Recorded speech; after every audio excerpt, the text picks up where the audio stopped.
Indian politics has always been a theatre of the extraordinary, a stage where myth and reality intertwine. Yet, even by these standards, Prime Minister Narendra Modi's recent pronouncements have left the nation bewildered.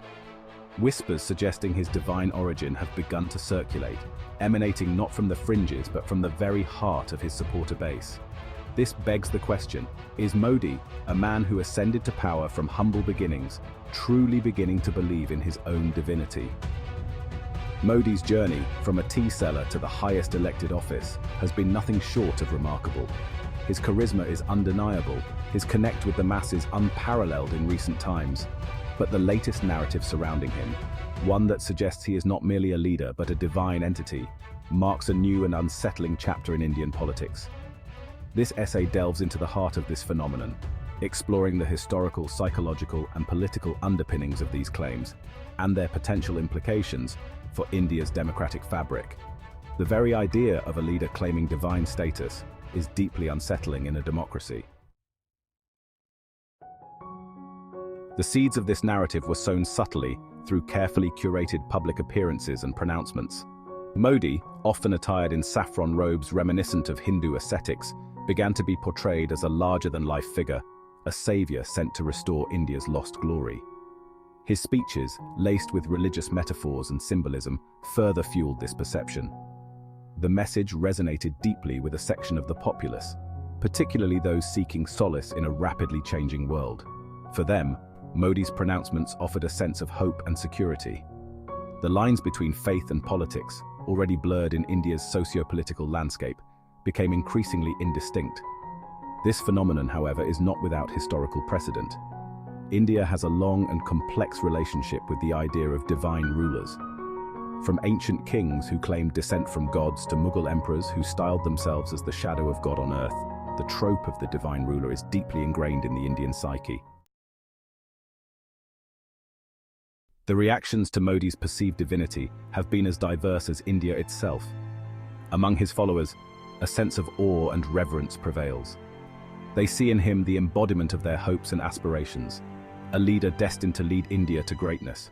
His words are treated as gospel, his actions beyond reproach.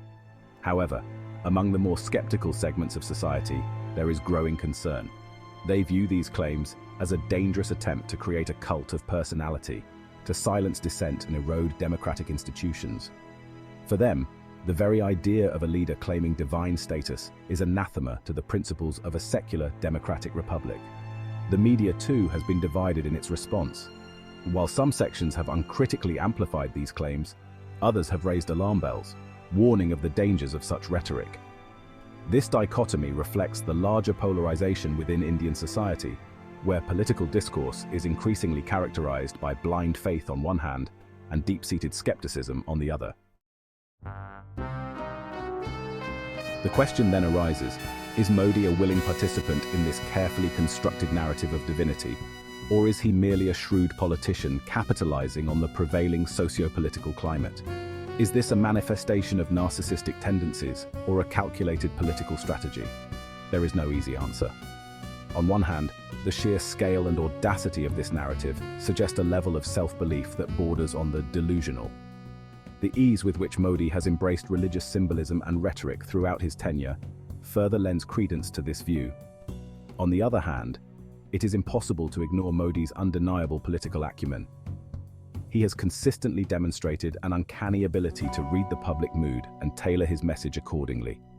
His pronouncements, however controversial, have resonated with a significant section of the electorate, consolidating his power base and sidelining his opponents. The implications of a leader claiming divine status are profound and far-reaching.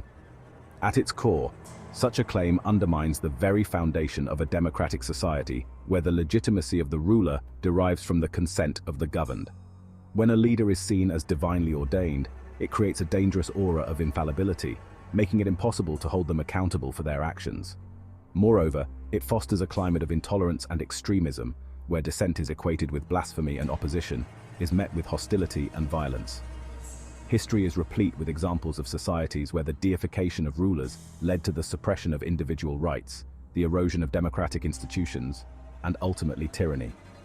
India, with its diverse population and complex social fabric, is particularly vulnerable to the perils of such majoritarian politics. The rise of religious nationalism, fueled by divisive rhetoric and a climate of impunity, poses a grave threat to the secular, pluralistic ethos enshrined in the Indian constitution. As India stands at this crossroads, the question remains, will it succumb to the allure of the divine ruler, or will it rise to defend the principles of democracy and secularism upon which it was founded? The answer lies in the hands of the Indian people. The cult of personality surrounding Modi is a potent force, one that cannot be ignored or underestimated. However, it is essential to remember that India's tryst with democracy is not a recent phenomenon. It is deeply rooted in its long and arduous struggle for independence and the sacrifices of countless individuals who fought for a just and equitable society. The future of India hangs in the balance.